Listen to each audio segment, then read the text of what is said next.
If I remember correctly, this is where he's staying.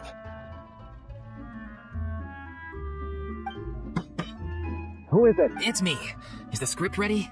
You came all the way here for that? Alright. Forget that for now. Just come on out. We've got some great news. Nice try. Look, just give me some time, okay? I'm just wrapping up this last part of the script. I'll be out once I'm done. Okay then. Looking forward. So, as expected, he's missed the deadline. The ending is one of the most important parts of the show. Even once he's done, it isn't final until we've all had the chance to read through and make sure we agree on it. Someone told me they'd just seen you in Poisson. I assumed it was a case of mistaken identity, but sure enough, here you are. And Furina, too. I was wondering if we might run into her. So, you're here for Paolo? Looks like you could be a while, so feel free to take a stroll around town in the meantime. I've made all the arrangements already. Oh, it's okay. We can just wait here. Thank you for being so considerate, Miss Navia. That sounds wonderful. We'll take that stroll. Get over here, you! How oblivious are you? How are things in Poisson now? Any better? Things are on the mend, but it's a slow process. Some people may never recover from the trauma they experienced. I'm sorry to hear that. I wish, please, must our conversations take such a depressing turn every time we meet? We all have painful memories, but we don't have to let them cloud everything we do. And if you're trying to make a new start, perhaps it's best if you don't bring up the past all the time. Thank you for your words of comfort. But for now, at least, I think I should stay with the way I'm feeling for a while longer. It's okay. These things take time. Moving on from a painful, which brings me to why I'm here. I thought you should probably know that not everyone here is ready to forgive and forget after the Hydro Archon's inaction in the face of catastrophe.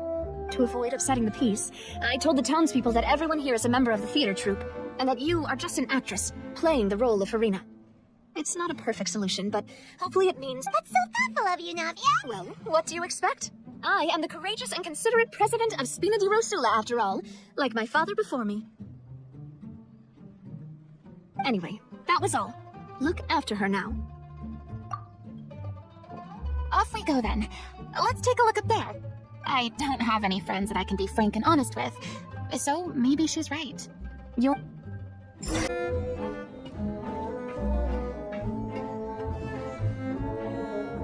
I'm so grateful that Miss Navia was so understanding. To be perfectly honest, I didn't know if I was ready to meet her. It's always easiest to just run away from your problems, but that never fixes anything. You can't get around— So that's why you were nervous when they brought up Poisson. Yeah, I'd be lying if I said I wasn't scared of coming back here. Still, I felt it was something I had to do. As I was saying, I'd be overjoyed if the people here could find it in their hearts to forgive me, but they're more likely to unleash a tirade of vitriol against me, which, of course, I completely understand and accept. Yeah, I can tell people are watching me. I'm sure some people here see the idea of someone coming to Poisson dressed as the Hydro Archon as extremely disrespectful. I used to be terrified of the gaze of other people. I guess I wasn't quite ready for this after. I'm not surprised you're making yourself go through all of this. I can't let myself see only the things I want to see.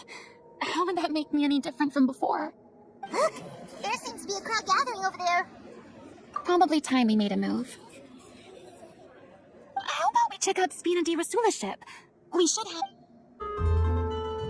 I'm sorry. You probably... We don't mind. It's actually refreshing. Great. Well, I appreciate your company, so please don't disappear just yet. I don't know whether you can tell, but the years of suffering and loneliness aren't the only reason I have a hard time facing up to who I used to be. As I stand here by the ship, I can't get the images of the rising water out of my mind. One after another, people were taken by the water. All those treasured lives and memories. They thought their god would protect them. They had absolute faith that would end all the while. I played my part to perfection to convince them that was true. But then the floodwaters finally came, and the Hydro Archon did nothing. You shouldn't look at it like that. You were only doing your duty. I've had to go through. Eventually, I realized, fortunately, we were able to. Everyone rose to their responsibility, but on some level, Paimon would have never imagined you. Reward? I guess so. And back then, I didn't even dare to dream about having someone to confide in. I was scared of someone recognizing me for who I believe in the Furina you see on stage. I had to keep all my feelings, all my curiosity about life to myself. That's what I really meant when I said I'm no good at maintaining relationships. So that's where you were coming from. Paimon totally thought you were just a bit of a diva at heart. Could you please get off my case? I don't know what's gotten into you today. I'm making an effort here. You can at least try to do the same. I do. I once had nothing but the truth, and now I'm finally free to live my own life again. And even though I have no idea where I'm going right now, at least the choice is in my hands. Alright, it's about time to head back. Paulo should have finished the ending by now. Sure, okay, let's head back and... Didn't you say you needed to watch what you eat? You're supposed to be cutting down on fried foods, not wolfing down copious quantities of fish and chips, you know? Come on. It's not every day we get to dine at Spina di Rosula's expense. Can you believe how generous she is? I'm not about to pass on free food. Anyway, my character doesn't need to be slim and good-looking. That's your job. Are you kidding me right now? It's not your character's health I'm worried about, it's yours. I've spent my whole life battling the effects of ill health, and it kills me to watch you willingly ruin yours by filling yourself up with junk all the time. Oh no, looks like they're arguing. We're back! Could you maybe put your differences aside for a moment? Ah, you're back. We've been enjoying Spina di Rosula's VIP treatment in your stead. Paulo's nearly done. We shouldn't have to wait too much longer. Great! So you were discussing your characters, right? We heard she's playing the Oceanid who turns into a human girl. What about you? Me? I'm an Oceanid too. He was originally supposed to take the form of a crane, but he outgrew that role. Well, the costume at least. So now he's playing the boar instead.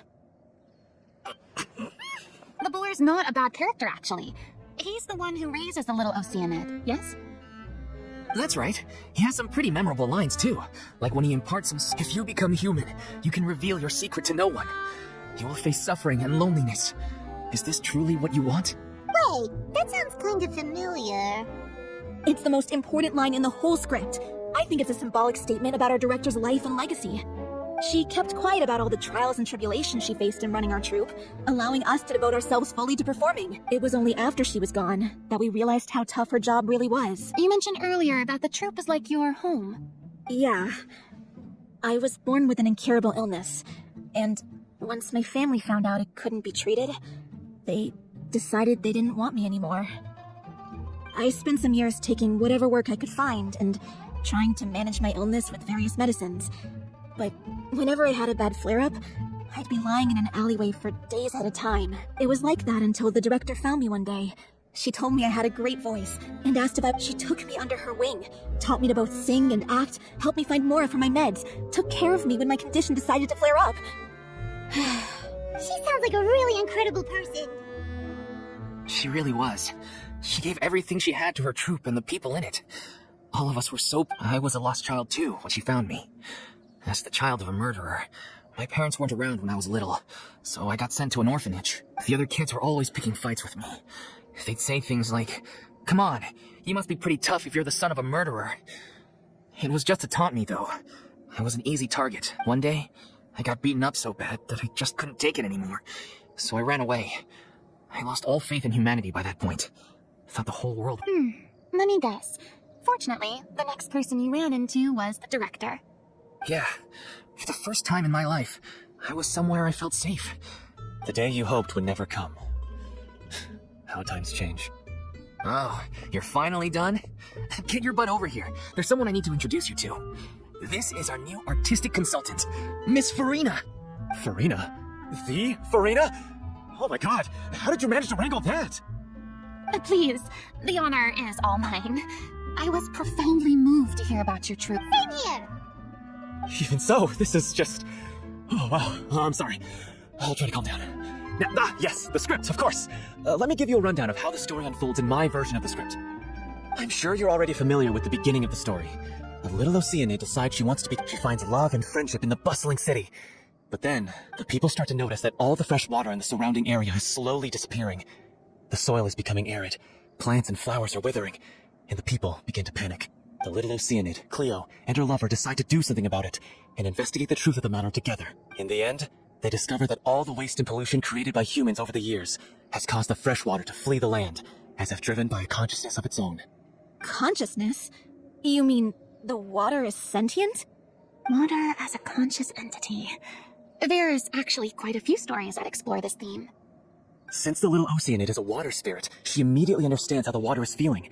She then tells her lover about her true identity, as well. Her lover accepts her for who she is, and works with her to find a way to bring the water back. However, unbeknownst to them, there were some people eavesdropping when she revealed her secret. The little Oceanid is accused of being directly responsible for driving the water away, and faces the greatest dilemma of her life. And then? In the end, she makes the brave decision to sacrifice herself. Huh? But didn't they all treat Cleo like a villain? Why would she want to save them after that? Well, she mainly wanted to save her lover, plus everyone who'd stood up for her. Through her love for her human partner, she was able to find an even greater love, one that extended to all of humanity. Surely the biggest strength of Cleo. There's actually something else that bothers me. You know the protagonist is supposed to represent the director, right? And she never had the chance to become a hero in our world. If we're serious about dedicating this show to her memory, we should make the ending as true to life as possible. What about if the little Oceanid is hounded to death by people who hate her, her lover makes sure her secret never gets out, and humanity continues down the path to extinction? That sounds like too cruel of an ending to me, and perhaps a little irresponsible to present to the audience. That ending would be a perfect mirror to Director Aureli's death, both arbitrary and meaningless. On the day when she went missing, Director Aureli had instructed us all, somewhat out of the blue, to leave the court of Fontaine and wait for her outside the city. We waited and waited at the rendezvous point, but she never. We looked for her. The Gardamex looked for her, but she was nowhere to be found. Increasingly, all the signs seemed to point to her being. The director was the kindest soul in the world, yet she was senselessly sacrificed for the sake of a so-called experiment by someone who had nothing to do with her at all. But doesn't the way she suddenly told you to leave the city suggest that maybe she had some sense of what was about to happen? I've been trying to follow up on that ever since, but all my efforts so far have turned up nothing. Villemot might know something, but he won't open up to me. Villemot? The one who's playing the role of the villain? Yeah, he's been overwhelmed by grief. I think the director's death hit him hardest of all. Grief? Guilt, more like. Also, I have a hard time imagining that anyone took it harder than me. Because, well, speaking of the play being true to life, I was deeply... What? It's time to be upfront with you all. No more keeping secrets from each other. I did tell her how I felt once, but she turned me down pretty much straight away. She said that we were all like brothers and sisters to her, and she'd never considered us as potential romantic partners. Not that it came as a shock or anything. It was what I was expecting to hear. So I told her I'd always be there for the troupe. I said, maybe one day in the future. Well, maybe then she could... And now, that day will never come. Paula. So if I'm the one writing this ending, then I'm gonna make sure it does right by Aureli. I won't let anyone get in the way of that. In that case, you have to straighten things out with Villemot once and for all, face to face. We've all had our differences of opinion over the ending, but those two have Well, if that's where we're at, looks like it's time to go visit Villemot. Are you ready to face the truth? Honestly, I'm slightly terrified. Funny you should ask, though. You really do get what I'm going through right now. I certainly do. Come on, everyone.